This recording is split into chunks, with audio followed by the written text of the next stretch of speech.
Election করলো ভাই আর viral হলো ভাবি, তাকে দয়া করে এখান থেকে সরাই দিব আমি, যাতে আমাকে তারা সর্বদা মিস করে। 1984 সালে আমাদের চলচ্চিত্র শিল্পী সমিতিটা গঠন করা হয়েছে। তখন থেকে এই পর্যন্ত আমি এই বাংলাদেশ চলচ্চিত্র শিল্পী সমিতির সর্বকনিষ্ঠ সেক্রেটারি, সাধারণ সম্পাদক। তাই এটা ভেবে আমার কাছে অনেক আনন্দ লাগছে।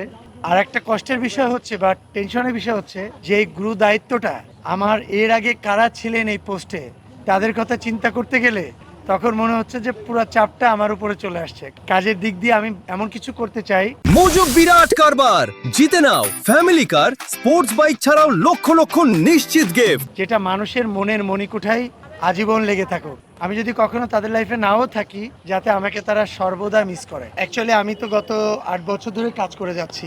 অনেক প্রবলেম আমার চোখের সামনে এসেছে, যেগুলো আমাদের অ্যাকচুয়ালি সমাধান করা উচিত শিল্পীদের স্বার্থে, সিনেমার স্বার্থে। কিন্তু অনেক সময় পরিবেশ কোনো কিছু অনুকূলে থাকে না, যার জন্য আমার এর আগেও যে সেক্রেটারি যারা ছিলেন তারা অনেক হাই প্রোফাইলের একজন, তারা ট্রাই করে অনেক সময় অনেক সমাধান করতে পারে নাই। বাট আমি এবার চিন্তা করেছি যে সমাধানগুলা করলে আমার সমিতির মেম্বারদেরকে অনেক বেশি প্রফিট হবে।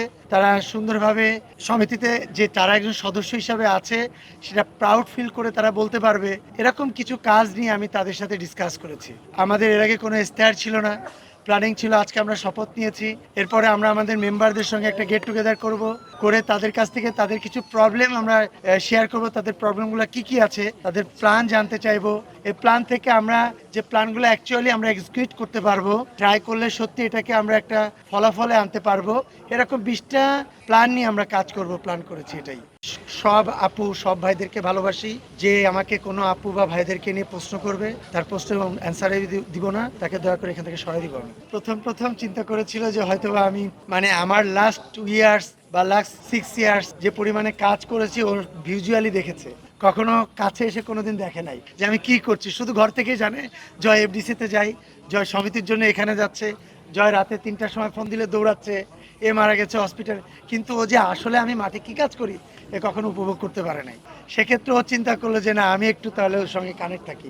এই যখনই আসে ইন্ডাস্ট্রিতে, যখনই ঢোকে, তখনই আমার মেয়ে মেম্বার যারা আছেন, আমার আপুরা যারা আছেন, তাকে ওরা বুস্ট আপ করা শুরু করলো। তুমি থাকো, তুমি এই করবা সেই করবা। তখনও মজা পাইতে শুরু করলো আর কি। ইলেকশন মনে হচ্ছে আমি করি না, ইলেকশন ওই করছে, এমন একটা অবস্থা আর কি। তা যাই হোক, অনেকে কমেন্টস করছে ইলেকশন করলো ভাই আর ভাইরাল হলো ভাবি। তা যাই হোক, এগুলো আমরা পড়ি আর হাসি আর কি। তো যখন এনজয় করতে, আমি যে এগুলা করছি, আমি যে সেবা করতেছি, দৌড়াচ্ছি, সবার জন্য কাছে যাচ্ছি, কানেক্ট হচ্ছি, ম্যান টু ম্যান কানেক্ট হচ্ছে, এটা তো এনজয় করছে আর কি। আমি কোন দিকে যাব, আমার এক কানে বলে এটা, এক কানে বলে এটা। কারণ আমার তো একটা আত্মবিশ্বাস আছে যে আমি কি করেছি। আমাকে যত কষ্ট হোক, অন্তত এতটা কষ্ট আমাকে তারা দিবে না।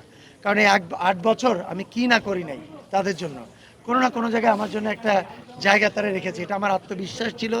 এবং আমি যতবার দাঁড়িয়েছি ততবার পাশ করেছি, এটা আমার একটা আত্মবিশ্বাস ছিল। ওনারা আমাকে কখনো ওনাদের কাছ থেকে সরাবে না, ওনাদের কাছেই রাখবে। মেম্বাররা অনেক বেশি আমাদের কাছে হ্যাপি থাকবে। আর আমি আগামী 2 বছর, আমার টার্গেট না, আমার টার্গেট 1 বছর।